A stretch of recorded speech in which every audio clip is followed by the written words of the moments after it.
Assalamualaikum warahmatullahi wabarakatuh. Semangat pagi, salam sejahtera untuk kita semua dan salam nasional merdeka. Balik bareng Kang Hari di sesi motivasi dengan storytelling.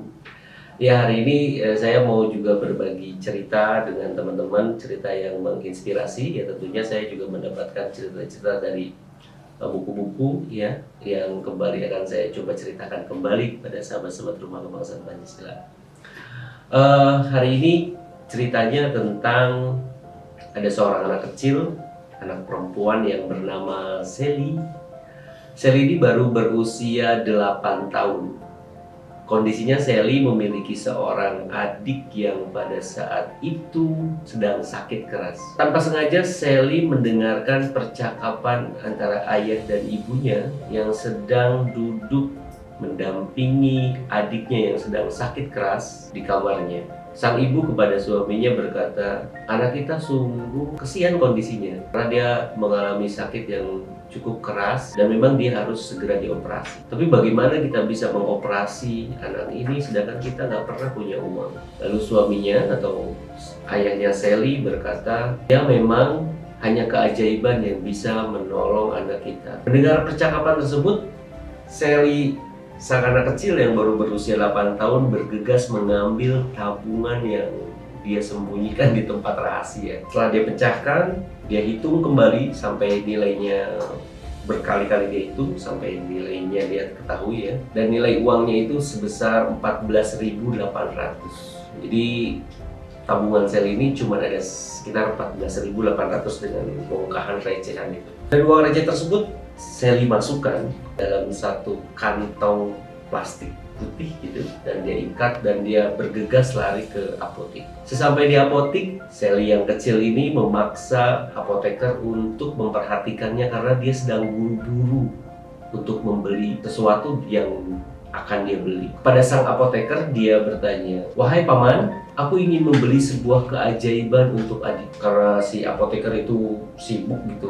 mengurus beberapa, jadi dia tidak memperdulikan si Sally kecil yang selalu berteriak-teriak. Sampai pada masa Sally ini melemparkan uangnya ke etalase apotek tersebut. Dan akhirnya si apoteker ini mencoba melihat, "Ada apa anak kecil? Kenapa engkau mengganggu aku yang sedang bekerja?" Sally kembali berkata, "Wahai paman, adikku sedang sakit keras. Hari ini dia membutuhkan keajaiban. Maka aku kesini harus membeli keajaiban itu. Dan itu adalah uang tabunganku." Sang apoteker itu menjawab dengan lantang dan sangat geram karena dianggapnya anak kecil ini mengganggu pekerjaannya. "Di apotek ini tidak menjual keajaiban. Maaf, aku nggak bisa menolongmu." Sally yang sangat lesu akhirnya merasa sedikit kecewa, tapi dia tetap berusaha dan meyakinkan kalau dia harus pulang dan membawa keajaiban itu. Lalu datanglah seorang bapak-bapak dengan berpakaian rapi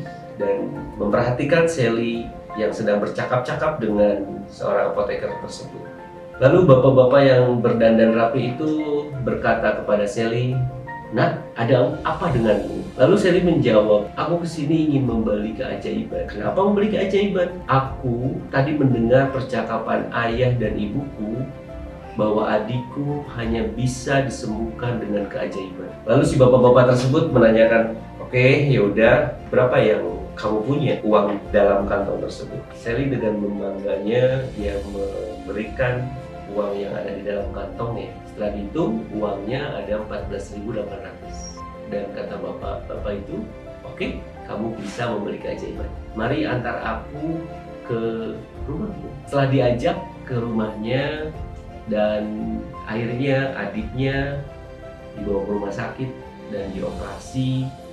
Dan sampai pada titik sembuhnya adiknya, ternyata bapak tersebut adalah seorang dokter. Tapi kisah menariknya adalah ketika Sally kembali mendengar percakapan ayah dan ibunya di kamarnya lagi dengan berkata, "Sungguh beruntung kita mendapatkan keajaiban itu sehingga anak kita bisa dioperasi. Entah berapa sebetulnya harga yang harus kita keluarkan." Sally dengan tersenyum dan dia mengetahui bahwa harga dari keajaiban itu hanya 14.800. Pesan dari cerita ini adalah jika setiap kita yakin dengan apa yang kita perjuangkan, maka keajaiban itu akan datang. Dan kalimat yang tepat dalam cerita ini adalah, barang siapa yang tetap pada jalannya, maka dia akan sampai pada tujuannya.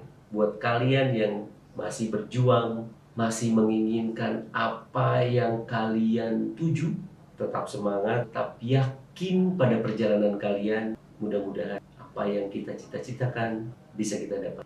Mudah-mudahan cerita ini bisa menginspirasi. Sekian dari saya, Kang Hari, Merdeka.